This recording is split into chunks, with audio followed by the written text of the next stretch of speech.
Let's talk finally on this podcast about Jackson Powers Johnson, the center out of Oregon. 6'3", 328, played 7 games, just allowed 1 QB hurry. Seems to be improving year on year. Unanimous All-American selection, Remington Trophy winner, which goes to the best center in college. He is a big stack dude. He sounds like Jonah Hill. His mum follows me on Twitter, and he is my red star. And he's not just my red star, he is my red star of all red stars. Red star. This dude's just unbelievable across the board. Like, his hands are great, his anchor is great, he's got that ability to burst into the second level and just absolutely take down pancake dudes. His vision is superb. He's just constantly looking out for what's happening with the QB. His awareness is absolutely superb. Real competitive edge, elite effort, just ability to separate, his strength to separate from guys, making up for that short arm length as well. This is a guy who's, only had 1 year as a starter at centre, and he's already winning the Remington Trophy, and he already looks like this. Imagine what he's going to be down the line. As you say, he's only 21 years old as well. This dude is just unbelievable. Well, I'm with you, man. I'm with you. Red star. I mean, this guy is special.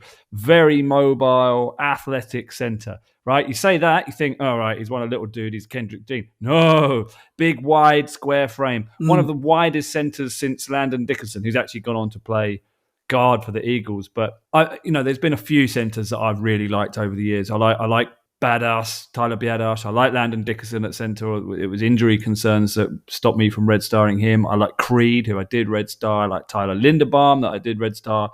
This guy's incredible. Now, I think you want your line full of these guys that are the focal point of the attack in college. I think if you've got 5 guys that in their college team were the focal point of the running game, then you've got a very good run line. So I just think you see these guys that, they move around the line, they pull, they get out in space, and the running back just heads for where they are.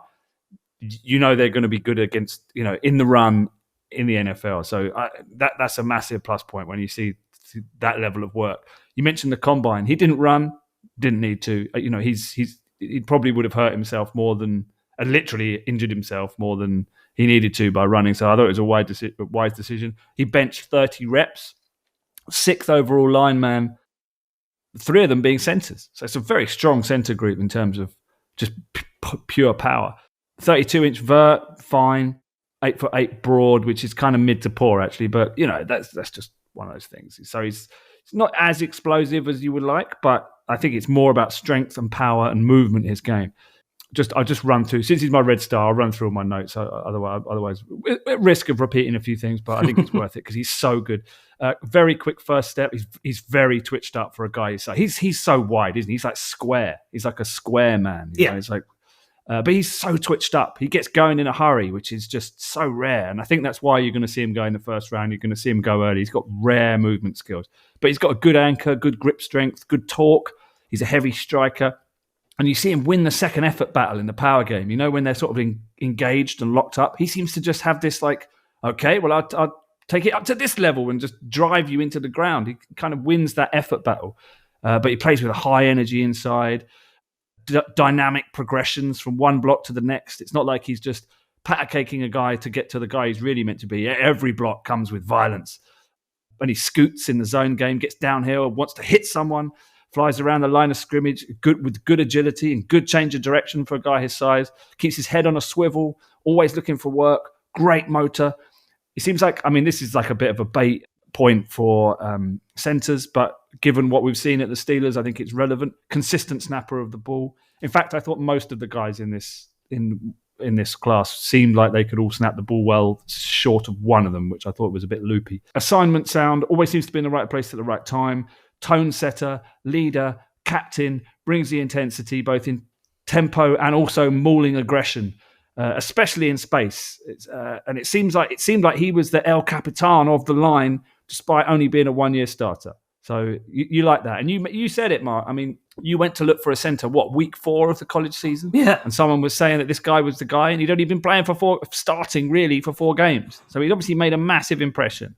So let's talk about some cons. What did I not like in his game? I would like to see a little bit more leg drive. He's a little bit all upstairs. not that much sort of power downstairs. He's kind of like a Dorito guy, one of those guys. His legs look like little chicken legs. So maybe he could get in the weight room, get some drive, but then you've got to ask, is that what gives him his agility and his rare movement? So that's kind of a fine balance. But I would like to see just a little bit more leg drive, a little bit more strength in the lower half. He could do a little bit more time on leg day. And I think that also that works with his flexion as well. He's a little bit upright. So you do see him get opened up and bent back, but his base is sound, so he doesn't get moved back, but you see his body get contorted out and off balance and stuff. His feet don't move, but he doesn't win the rep, but he doesn't lose it. But he rarely gets moved, but he gets twisted and folded up. And if you've got like an edge rusher that's like a real taut wrestling kind of jiu-jitsu guy, he might struggle a little bit with that. And he doesn't have great length, but that's probably why he's center only. He's got 32 and a quarter inch arms, so he probably is only a centre, but what a centre, And I think he's only going to get technically better. You mentioned 1 year starter, played 526 snaps 2 years before that, but graded well. Steelers passed on Creed. They passed on Tyler the last couple of years. Let's not mess up this time. If he's on the board, his consensus big board is 25th. So according to that, the Steelers have got a shot. They've got a shot at getting this guy. I agree with a lot of everything you've both said. He's athletic, he's nasty, he's got a wrestling background. In run snaps, he's often nowhere near the line of scrimmage, but he can be easily located by the trail of defenders laying in his wake. You've mentioned the fact that he pancakes guys. He also throws them sideways, and I mean 2 meters sideways at times, like a la sumo wrestler kind of style. Just to point out on some of the Senior Bowl kind of one-on-ones, Tyler Davis and Michael Hall both did well against him in the one-on-ones in the Senior Bowl. I question his anchor, but in a very specific way. And that was when it was a standing start. So he wasn't playing at centre, so he wasn't snapping the ball, and then, which I think he's more used to. He was playing at guard, waiting for someone else to snap the ball, and then he wasn't necessarily set correctly all the time. But when he did sort of get pushed backwards, as Gav said, he did have this ability to say, well, hang on a minute, I'm in charge, I'm the big dog, and then sort of reassess, re-anchor and get that win over the guy who was playing. So I think he does adjust well. Got a bit of everything, really. You can talk about positional value as centre. I don't think it applies with this guy at all. I think, as you say, Gav, this is a guy that can completely anchor your offensive line. This could be your leader of a line, and I think that's just as important as having a top tackle that's going to be protecting your quarterback from the outside.